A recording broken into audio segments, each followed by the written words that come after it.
Dear students, welcome to EPG Pathshala. Today in this module, we will be discussing about radioactive waste, its definition, sources, classification, segregation, treatment and various disposal options. The learning objectives of this module include the basic understanding of radioactive waste, the sources from which they are generated, their classification, segregation, and finally we will look into the treatment and various disposal options of radioactive waste. To begin with, what are radioactive substances? Radioactive substances are those which emit ionizing radiations in the environment. They have wide applications in many fields, starting from power generation to industries to medical centers and research centers. These applications generate radioactive waste. Now, why it is important to manage these radioactive waste is that they are hazardous and they emit radiations. These radiations are harmful to human health because they cause cancer in human beings. Hence, it is essential for us to manage this waste in a proper and safe manner. As mentioned earlier, radioactive substances are those that emit ionizing radiations.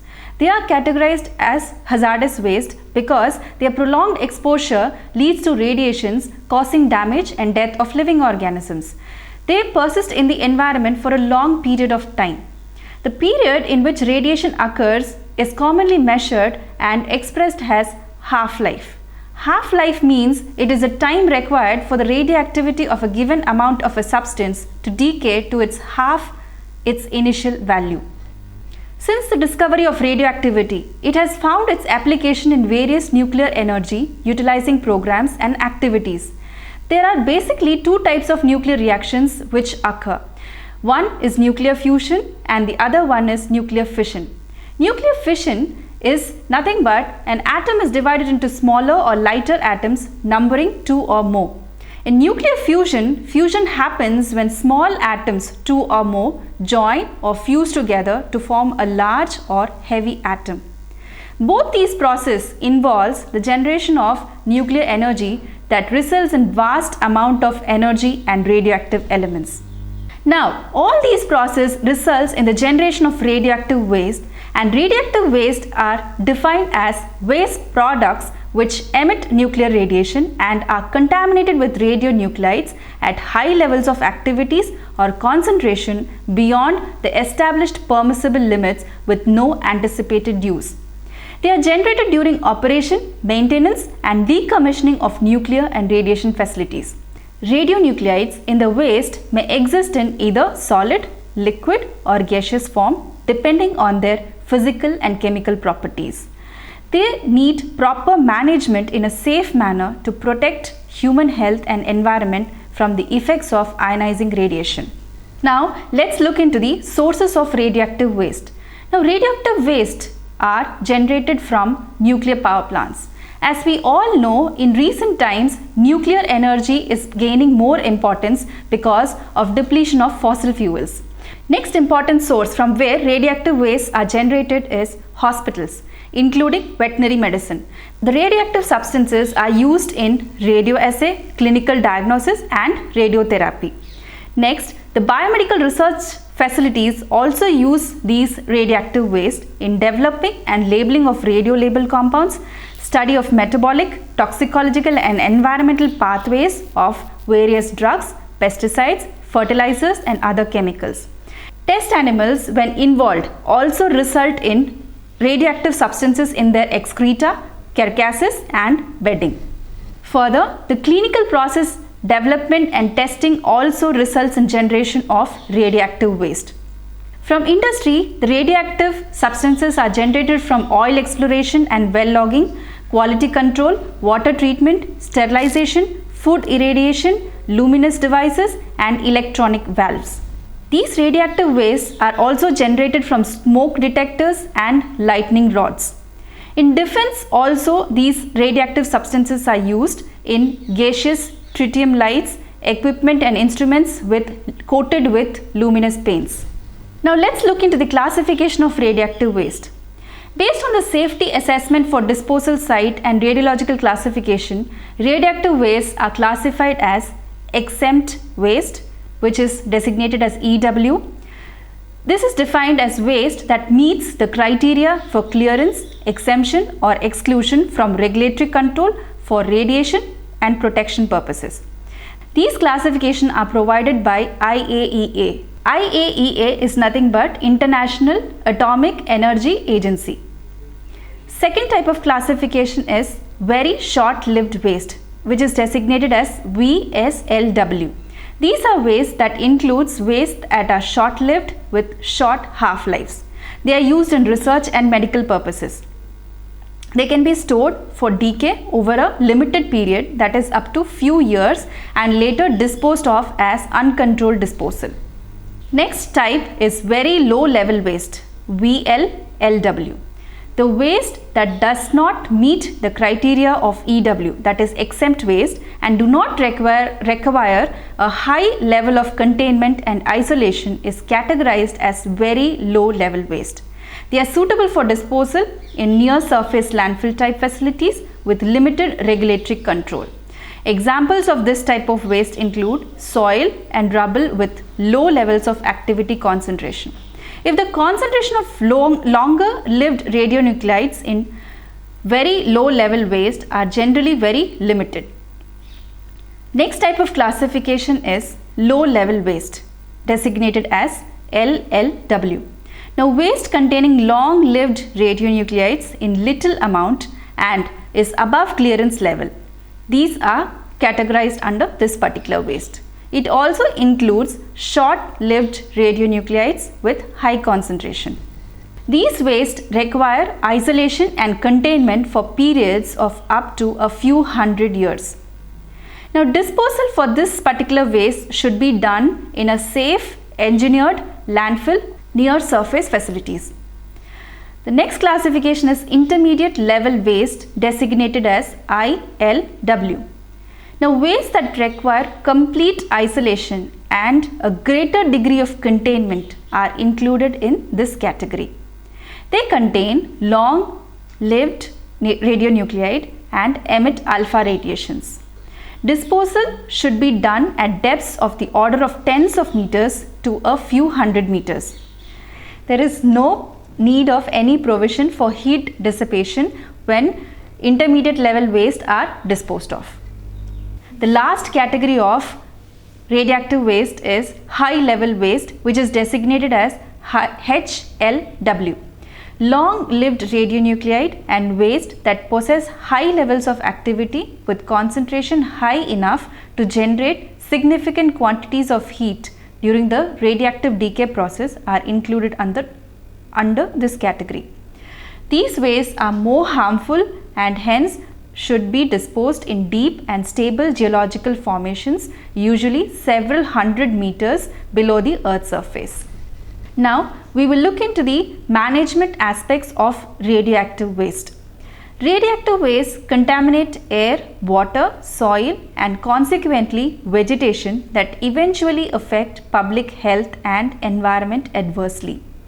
According to IAEA, the principles of radioactive waste management are: first, protection of human health, protection of environment, protection of national borders, protection of future generations, burden on future generation, national legal framework, control of radioactive waste generation, management interdependencies, and safety of facilities. Radioactive waste should be separated according to their isotopes. All other isotopes must be placed in separate containers except for tritium and carbon-14 that can be placed in same container. This is how radioactive wastes are segregated. There are 10 basic physical forms of radioactive waste which are identified. First one is solid, glass, sharps, liquid scintillation vials, biological, animal remains, source vials, lead picks, and sealed sources. Now let's look into the various treatment and disposal options of radioactive waste. The purpose of treating radioactive waste is to reduce its volume. The nature of treatment always depends on the quantity, radiological and physiochemical properties. Solid and the liquid waste is segregated and given separate treatment. The different types of treatment provided are discussed below. The treatment of solid waste, treatment of liquid waste. Under liquid waste, they are categorized as aqueous and organic liquid waste. Organic liquid waste will include liquids, solvents, oils and other biological fluids generated from nuclear research and medical centers. Now, what are the treatment options which are available for solid radioactive waste?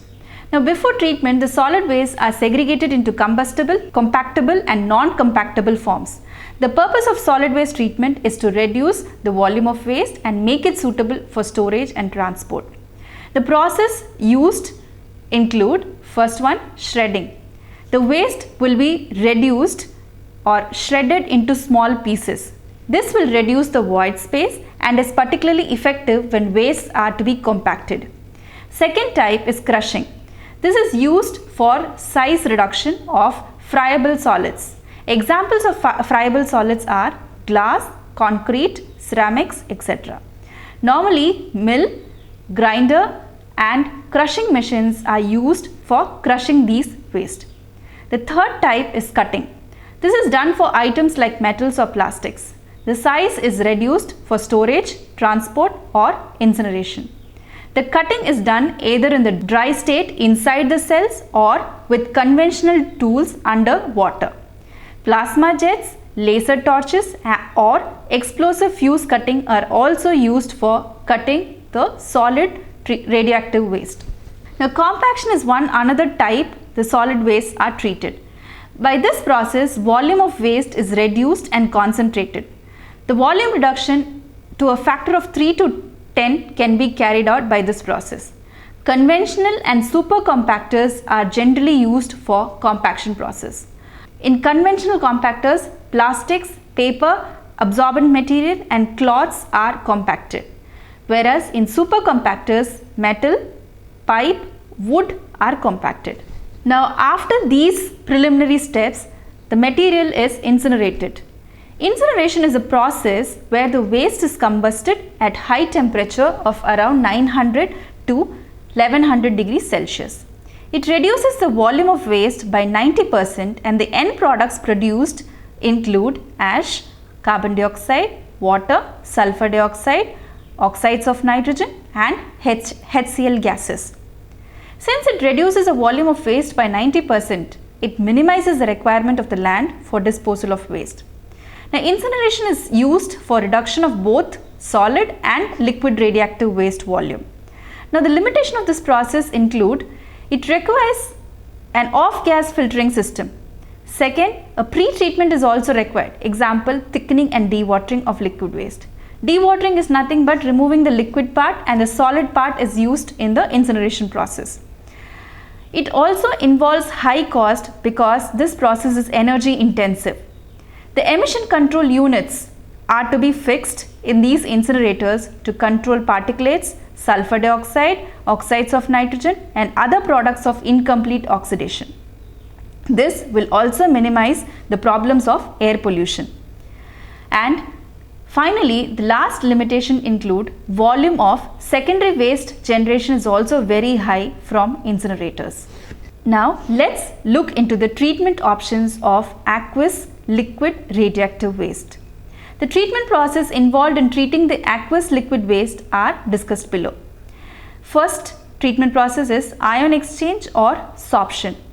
In this process, the cations and anions are exchanged or replaced between an insoluble solid matrix containing ionizable polar groups and a liquid solution.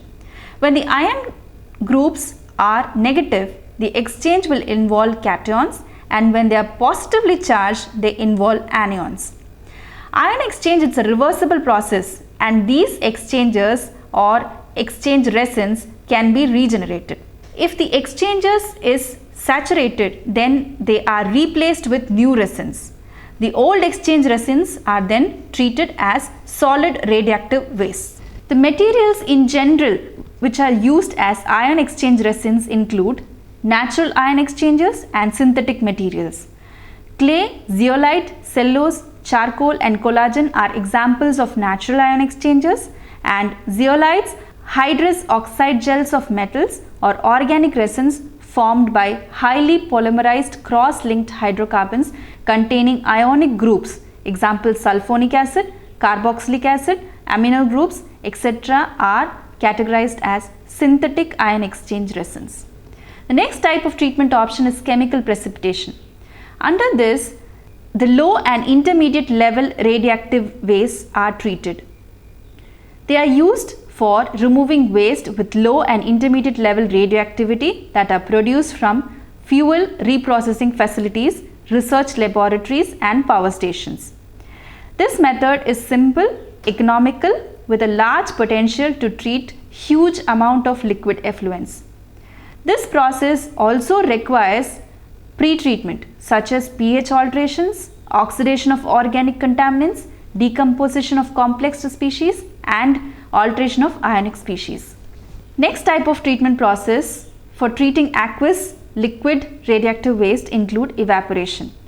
Evaporation, as you all know, it is a process of concentrating the waste where it can reduce large volume of liquid waste. It is used for high, intermediate and low level waste effluents. They are generally performed in commercial evaporation units. The limitations of this process include they are unsuitable for waste effluents that contain large concentration of inactive salts. Secondly, they are also expensive due to high energy requirement. Sometimes they lead to explosion due to the presence of organic compounds in the liquid effluent. Certain membrane processes are also used for treating aqueous radioactive waste, which includes ultrafiltration and reverse osmosis. Now, let's look into the various treatment options for organic radioactive liquids. Now, liquids, solvents, oils and other biological fluids generated from nuclear research, medical centers are treated under this category. The waste can be radioactive, biohazard or a chemical biohazard. The purpose of this process is to reduce the volume of radioactive waste so that it can be safely stored, transported, conditioned and disposed. The process used for treating organic liquids are discussed in the next few slides. The first process which is used for organic liquid radioactive waste is incineration. I have already discussed about incineration in the previous slides. Again, incineration is nothing but a process where a waste is burnt at a high temperature of around 900 to 1100 degrees Celsius. It reduces the waste by 90% and it results in the production of ash, carbon dioxide, water, sulfur dioxide, oxide of nitrogen and HCl gas. Since it reduces the percentage by 90%, the land requirement is very less for disposal of waste. Again, the limitations of this process is they require off-gas filtering system. You need to install emission control equipments for controlling these particulate matter and gaseous pollutants. Second, they are also energy intensive process which involves high cost and it releases or generates a huge amount of secondary waste. It also requires pre-treatment such as thickening and dewatering of liquid waste. Next type of process is wet oxidation. Wet air oxidation is similar to incineration, but only difference is the temperature used is very low compared to incineration, where a temperature of 900 to 1100 degrees Celsius is used. The process involves oxidation of pollutant through injection of an oxidizing agent inside the reactor. Mainly, the oxidizing agents used include hydrogen peroxide, activated sodium persulfate, ozone and Fenton reagent. Fenton reagent is nothing but hydrogen peroxide in combination with iron as a catalyst. The end products include carbon dioxide, water, oxygen, small proportions of non-toxic ions, salts and acids. Waste such as organic contents of radioactive waste from ion exchange resins and foams, cellulosic waste and liquid scintillation waste are treated using this process. Next is acid digestion. Acid digestion is also popularly used for treating organic liquid radioactive waste. It is an oxidative destruction technology for organic liquids like hexane, oil and organic constituents of mixed waste such as cellulose, rubber, polymer such as polyethylene, polyvinyl chloride, polystyrene and other resins. During this process, the waste volume is reduced by 20 to 100 times. This process involves use of an acid mixture. Acid mixture is nothing but nitric acid is mixed in phosphoric acid as a carrier solution. The temperature and pressure used for this acid digestion process is 200 degrees Celsius and a pressure of less than 20 psi. The end products that are generated at the end of this process includes inorganic constituents and gases such as carbon dioxide, carbon monoxide, oxygen and oxides of nitrogen. Distillation is another process which is used for its treatment. And as you all know, distillation is a chemical process by which the substances are separated from a liquid mixture by selective evaporation and condensation. The process provides high decontamination efficiency. It is also a volume reduction technique. It is used for treating liquids that are generated from scintillation counters and solvents from other equipment. The advantages of the distillation process is they are simple and cost effective if the solvents are recycled. Now let's look into the various disposal options of radioactive waste. In the management process, disposal is the final step. High-level nuclear waste from both commercial reactors and defense industry present a difficult problem to the scientific community as well as to the public. The solution to high-level nuclear waste are still debatable both technically and ethically.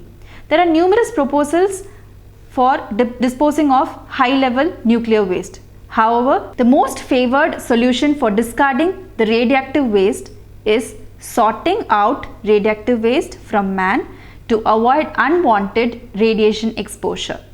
Thus, the radioactive waste is confined or isolated from the biosphere in the repositories. The location of repositories is decided based on the longevity and concentration of radionuclide present in the waste. Always the repositories can be near the surface or in deep geological formation. Now these are the various options that are available for disposal of radioactive waste. As mentioned earlier, the option is chosen based on the nature of the radionuclides. The options include deep geological repositories, underwater disposal, that is ocean dumping, which is mainly done by seabed burial or sub-seabed disposal. Next is subductive waste disposal method. Next one, it's by transforming the radioactive waste to non-radioactive stable waste.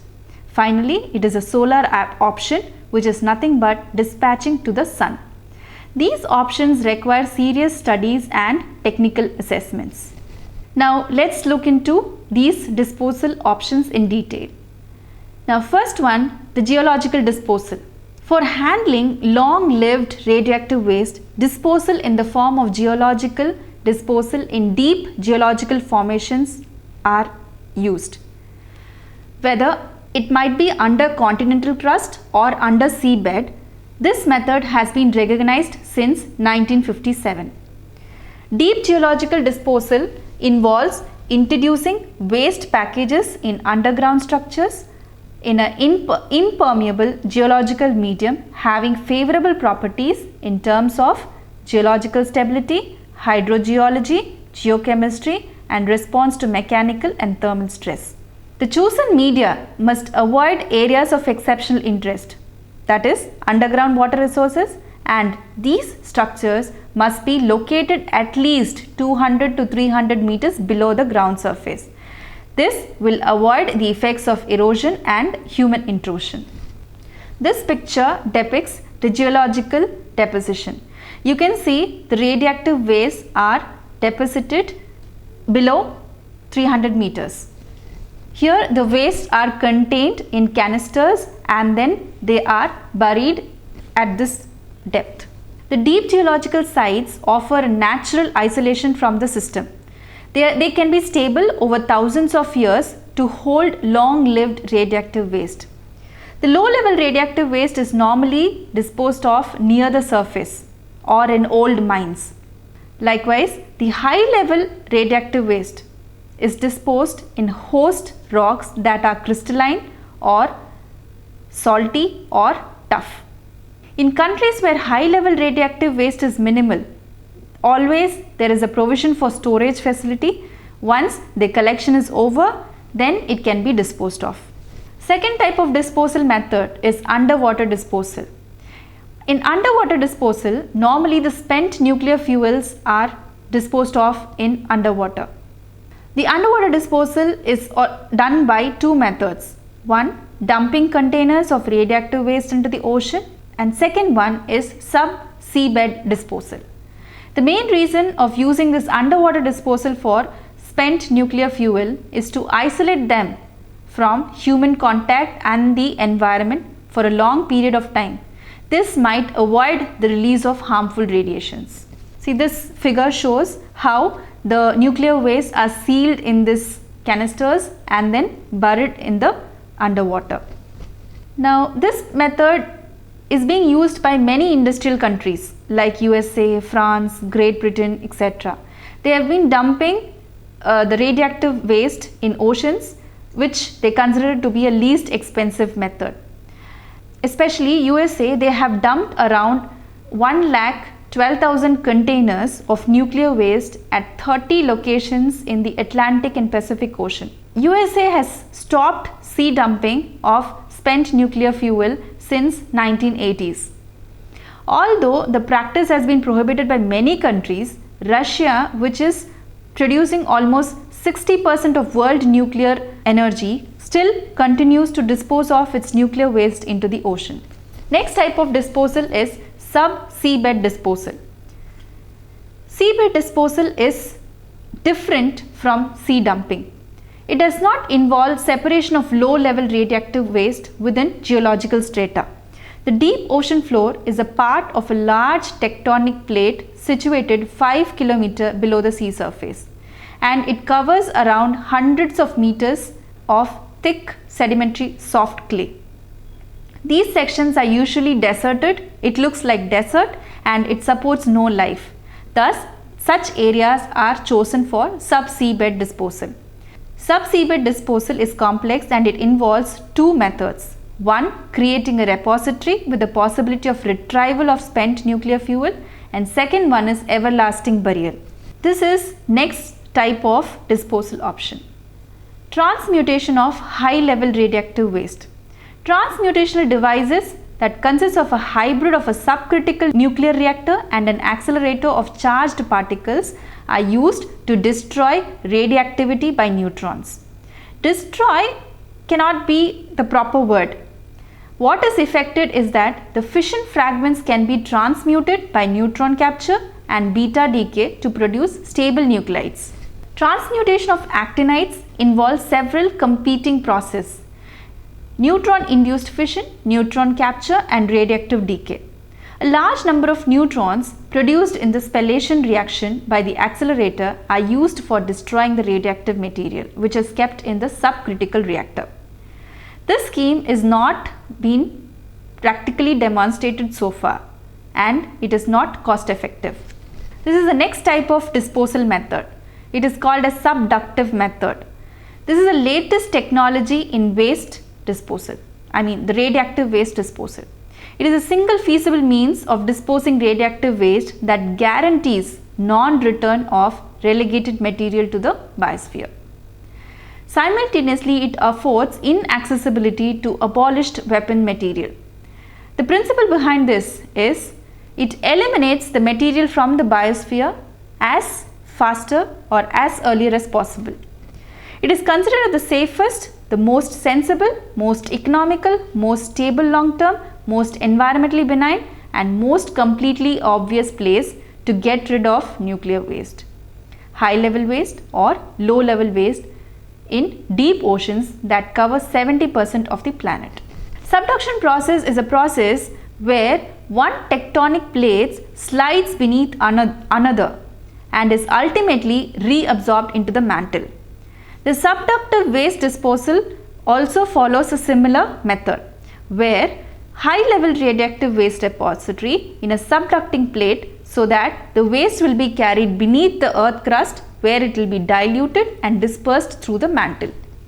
If you see, the rate of subduction of a plate annually is around 2.1 centimeter. This is considered to be the slowest subduction zone. This is faster than the rate of diffusion of radionuclides through the turbidite sediments that would overlay a repository constructed in accordance with this method. The subducting plate is naturally predestined for consumption in the Earth's mantle. The plate is continuously renewed at its originating oceanic ridge. The slow movement of this plate would seal any vertical fractures over a repository at the interface between the subducting plate and the overriding plate. The last option is solar option.